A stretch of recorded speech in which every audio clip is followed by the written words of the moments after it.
भारत और नेपाल के रिश्ते पारंपरिक तौर पर अच्छे रहे हैं। प्रधानमंत्री मोदी जी ने भी ये बात कही है कि ये कूटनैतिक रिश्ते नहीं हैं, बल्कि नेपाल से हमारा खून का रिश्ता रहा है।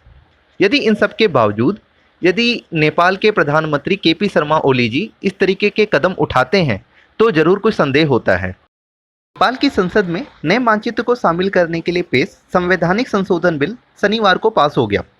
इस बिल को 275 में से 258 मतों का समर्थन प्राप्त हुआ। नए मानचित्र में भारत के उत्तराखंड राज्य के 3 इलाकों कालापानी, लेपुलेख और लिम्पियाधुरा को शामिल किया गया है। नेपाल सरकार ने बुधवार को 9 सदस्यीय विशेषज्ञों की एक समिति बनाई थी जो इस इलाके से जुड़े हुए तथ्यों और साक्ष्यों को जुटाएगी। हमारे देश के तरह ही नेपाल में भी 2 सदन हैं। निचली सदन को हाउस ऑफ रिप्रेजेंटेटिव कहते हैं और ऊपरी सदन को राष्ट्रीय सभा। ऊपरी सदन और नेपाली राष्ट्रपति द्वारा पारित किए जाने के बाद इसे संवैधानिक रूप से लागू कर दिया जाएगा। इस विधेयक को लेकर जनता समाजवादी पार्टी की सांसद सरिता गिरी अपना विरोध जता चुकी हैं। उन्होंने संशोधन बिल को वापस लेने और पुराने नक्शे को बहाल करने की बात कही थी, जिसके बाद उन पर काफ़ी देशद्रोह का आरोप भी लगाया गया। इस मामले में विदेश मंत्रालय के प्रवक्ता अनुराग श्रीवास्तव ने अपने बयान में नेपाल के दावों को आधारहीन बताया। यह किसी भी साक्ष्य और ऐतिहासिक तथ्यों पर आधारित नहीं है और यह किसी भी तरीके से मान्य नहीं है।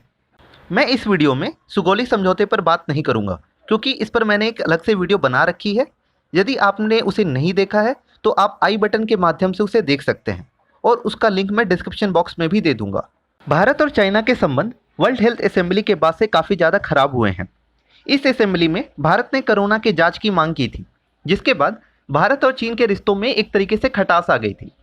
चीन पूरी दुनिया को कोरोना के मामले में दबाना चाहता था, पर जब ये बात सबको पता चल गई कि चीन का कहीं न कहीं से कोरोना से लिंकअप है, तो बहुत से देशों ने चीन को क्रिटिसाइज़ करना शुरू कर दिया। अमेरिका और चीन के क्लैशेस डेली न्यूज़ में आते रहते हैं, पर चाइना अमेरिका या दूसरी कंट्रीज़ पर ज़्यादा दबाव नहीं बना सकता क्योंकि भौगोलिक रूप से चाइना की सीमाएं उनसे काफ़ी दूर हैं।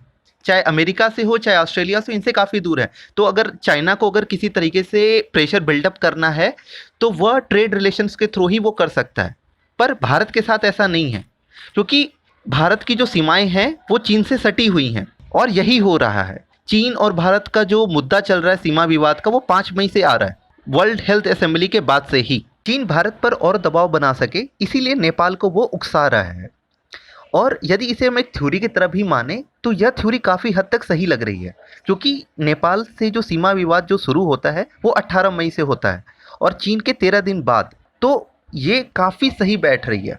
एक आर्टिकल छपा था 30 अप्रैल को जिसमें एक बात कही गई थी, यदि भारत ने चीन पर कोरोना को लेकर कोई आरोप लगाया तो चीन क्या क्या एक्शंस ले सकता है। इस आर्टिकल को लेकर मैंने एक अलग से वीडियो बना रखी है, आप उसे ज़रूर देखिएगा। इस आर्टिकल में चाइना द्वारा नेपाल के नेबरहुड कंट्रीज पर उकसाने की बात कही गई थी। चीन की एक अपनी पॉलिसी रही है जिसके अंतर्गत वह अपने से छोटे देशों में पहले इन्वेस्टमेंट का लालच देता है और फिर सारी चीज़ें अपने कंट्रोल में कर लेता है। यही सेम चीज़ नेपाल के साथ भी हो रही है। यदि हम करेंट फिस्कल ईयर की बात करें तो नेपाल में जो 90% FDI आई है वो चाइना से आई है। ब्रीजिंग ने करीब 4500 मिलियन डॉलर का इन्वेस्टमेंट किया हुआ है और कई ट्रांजिट प्रोटोकॉल को भी साइन किया हुआ है और शायद इसी कारण नेपाल का चाइना के प्रति झुकाव बढ़ गया है। अगर ये मुद्दा बातचीत से नहीं सुलझा तो भारत और नेपाल के रिश्ते काफ़ी खराब हो सकते हैं। नेपाल इस बिल को संवैधानिक रूप से लागू करने के पश्चात UN में ले जाने की सोच सकता है। जैसा कि मैंने पहले बताया कि नेपाल ने बुधवार को एक समिति बनाई थी जो ऐतिहासिक तथ्यों को खोजेगी। हो सकता है इन ऐतिहासिक तथ्यों के आधार पर यह इस मुद्दे को UN के अंदर ले जाने की सोचे। अगर यह मामला UN में उठा तो भारत और नेपाल के रिश्तों में खटास जरूर आ जाएगी।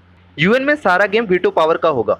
अगर नेपाल चाहता है कि यह फैसला उसके समर्थन में हो तो सारी वीटो पावर कंट्री को उसका साथ देना पड़ेगा, जो वर्तमान हालत में संभव नहीं है क्योंकि चाइना अगर नेपाल का साथ देता है तो अमेरिका इसका जरूर विरोध करेगा और भारत और रशिया के रिलेशंस भी काफ़ी अच्छे हैं। तो हो सकता है यह मुद्दा भी कश्मीर की तरह लटक ना जाए, पर इसका पूरा खामियाजा दोनों देशों की जनता को उठाना पड़ सकता है। इस वीडियो में इतना ही। आपको हमारा कंटेंट कैसा लगा प्लीज़ हमें कमेंट करके बताइए। If you like our content please hit the like button and subscribe our channel.